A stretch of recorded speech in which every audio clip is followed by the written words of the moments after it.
Então, bom dia a todos. Sejam todos muito bem-vindos. O meu nome é Thaís, eu sou trabalhadora aqui do Evangelho no Lar da Casa e eu convido a todos para que nós possamos iniciar com uma prece e conversar um pouco sobre a importância da prática do Evangelho no Lar e ler um trecho do Evangelho segundo o Espiritismo e nós vamos reflexionar sobre ele.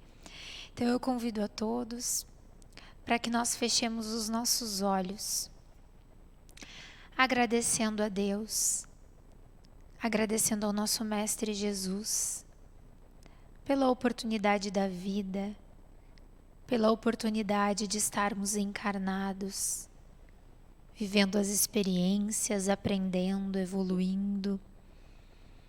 Agradecemos por todos aqueles que conosco partilham dessa existência. E te pedimos, Mestre, que se conosco durante a leitura do Evangelho, durante as reflexões, durante o dia de hoje, a semana que se estende, nos auxilia para que nós possamos ter cada dia mais entendimento, para que nós possamos cada dia mais sentir o Teu amor e que isso possa dar frutos nas nossas vidas. Que assim seja. Eu quero começar hoje fazendo o convite. O convite a todos aqueles que não fazem a prática do Evangelho no Lar, né? Que é essa prática de escolher um dia da semana, de escolher um horário e fazer uma breve leitura, iniciar como nós iniciamos aqui, né? O Evangelho no Lar da Casa, onde a gente coloca uma água para fluidificar.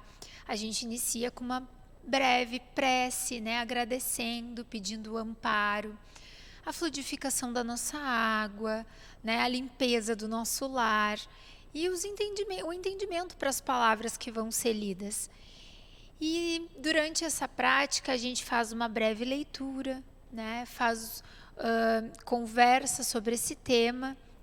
E encerra com uma prece pedindo, agradecendo.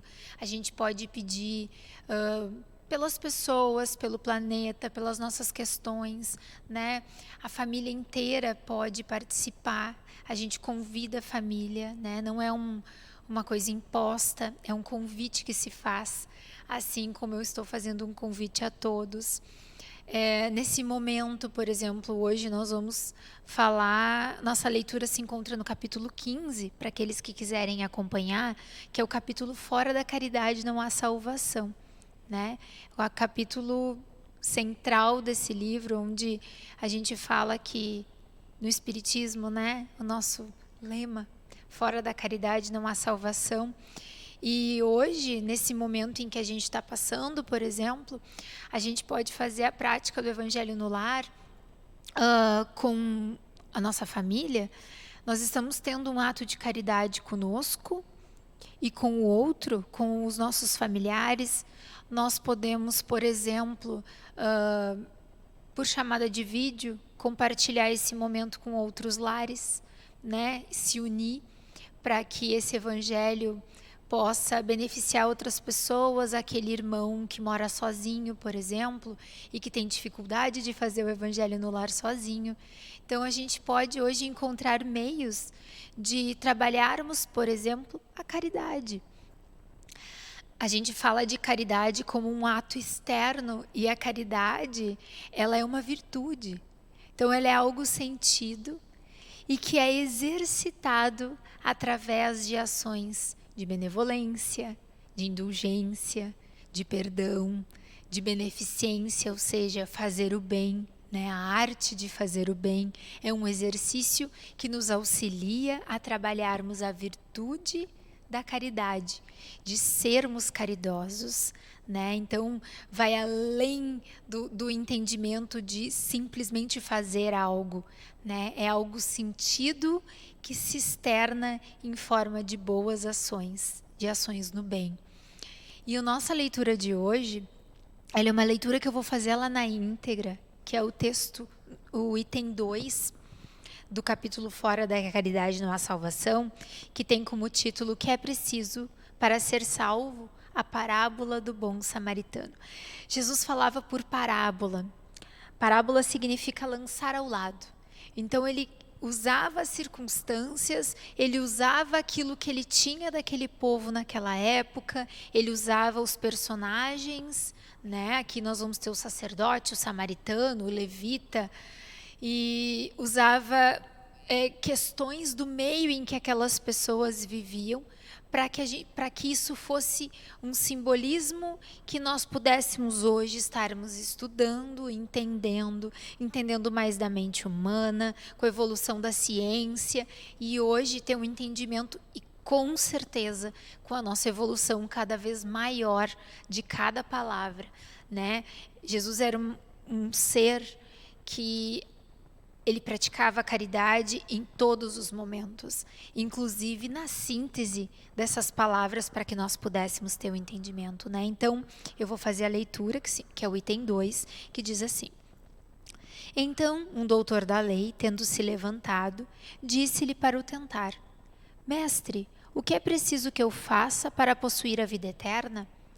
Jesus lhe respondeu: O que é que está escrito na lei? Que ledes nela? Ele lhe respondeu: Amareis o Senhor vosso Deus de todo o vosso coração, de toda a vossa alma, de todas as vossas forças e de todo o vosso espírito, e o vosso próximo como a vós mesmos.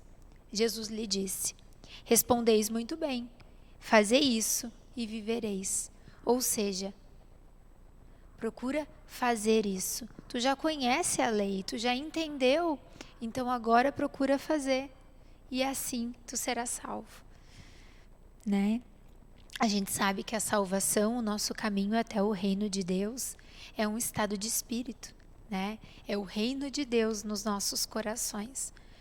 Mas esse homem, querendo parecer que era justo, disse a Jesus: E quem é o meu próximo? E Jesus, tomando a palavra, lhe disse. A gente sabe que o nosso entendimento de próximo também vai crescendo com o tempo, né?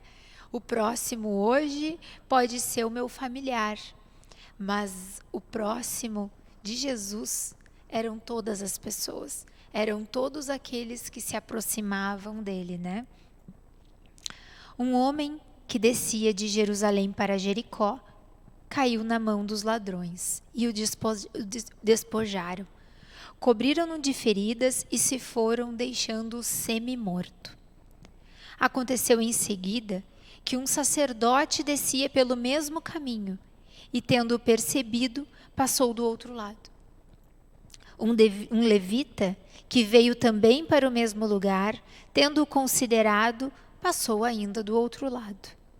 Mas um samaritano, que viajava, chegando ao lugar onde estava esse homem e tendo-o visto, foi tocado de compaixão por ele. Aproximou-se, pois, dele, derramou óleo e vinho em suas feridas e as enfaixou. E, tendo colocado sobre o seu cavalo, conduziu a uma hospedaria e cuidou dele. No dia seguinte, tirou 2 moedas e a deu ao hospedeiro, dizendo: Tende bastante cuidado com este homem, e tudo o que despenderdes a mais, eu vos restituirei no meu regresso. Qual desses 3 vos parece ter sido próximo daquele que caiu na mão dos ladrões? Jesus faz essa pergunta. E aí o doutor da lei lhe responde: aquele que exerceu a misericórdia para com ele. E Jesus responde: e depois, e fazei o mesmo. São Lucas, capítulo 10, versículos de 25 a 37. Existem vários elementos nessa parábola que nos auxiliam no entendimento dela, né? A gente falou que Jesus se utilizava de todos esses elementos. O samaritano, o sacerdote, o levita e o homem que caiu na mão dos ladrões e que estava semi-morto. A gente sabe que naquela época se reconhecia as pessoas pelas suas vestes, né? Então esse homem que foi colocado que caiu na mão dos ladrões, ele estava coberto de feridas, estava semi-morto, estava sem roupas, os despojaram, tiraram tudo dele. Então não era possível reconhecer quem era aquele homem que estava ali. Poderia ser qualquer pessoa. Poderia ser um judeu, poderia ser um fariseu, poderia ser um samaritano, né? O sacerdote que passou do outro lado, ele era um conhecedor da lei. Ele era alguém que falava sobre a lei, que estudava sobre a lei. E mesmo assim, ele enxergou aquele homem, não reconheceu ele como um próximo, porque talvez o próximo seria alguém que compactuasse das mesmas crenças, da mesma cultura dele. O levita também, ele era um assessor ao culto, né? Ele era da tribo de Levi, então ele ajudava nos cultos, ele também era um conhecedor da lei, e da mesma forma passou e não reconheceu o outro como próximo. Porém, um samaritano, e daí Jesus se utiliza do samaritano como exemplo, que era considerado por esse doutor da lei, que veio perguntar para Jesus, que veio o tentar, né? Esse samaritano era considerado um herético. Ele não compactuava das mesmas crenças que o doutor da lei. Porém, esse samaritano, que estava desprovido das mesmas crenças que essa pessoa que questionou Jesus, olhou o homem e sem interesse nenhum, porque ele poderia ser de outras crenças, ele poderia acreditar em outras coisas, enxergou o sofrimento dele, levou ele para uma hospedaria, se utilizou dos próprios recursos. Aqui ele fala em dinheiro, mas ele fala também que se utilizou de vinho e azeite. E a gente tem como simbolismo o azeite como um símbolo de fé e o vinho como um símbolo da vida. Pensemos no simbolismo do Espírito como a palavra, né? Então ele se utilizou daquilo que ele tinha e cuidou desse homem, independente de quem aquele homem fosse, porque naquele momento ele estava nu, cheio de feridas e semi-morto. Então ele não podia falar das crenças dele, ele estava em sofrimento. E daí vem a reflexão, né? Quem era o próximo desse samaritano? Era aquele que precisava de ajuda. Ele praticou a caridade, ele fez ações de bem, ele se utilizou do vinho e do azeite por uma pessoa que talvez não compactuasse, não interessava qual era a crença daquela pessoa, não interessava o que ela fazia, como ela agia antes dela estar naquele estado de sofrimento. E isso, nesse momento, por exemplo, é um convite a todos nós, assim como o Evangelho no Lar é um convite, para que nós possamos, muitas vezes, tirar as nossas crenças, jogar as crenças que nós temos de lado, de quem é o meu próximo, e olhar realmente para o sofrimento daqueles que cercam a gente, né? E realmente fazer esse papel de acolhimento. Ali ele se utilizou do azeite e se utilizou do vinho. Então, que a gente se utilize da nossa fé, né? Não simplesmente, porque assim, o sacerdote e o levita, eles passaram, foram para o seu culto, foram para o que eles tinham para ir, para os seus compromissos, e deixaram aquele que estava em sofrimento de lado.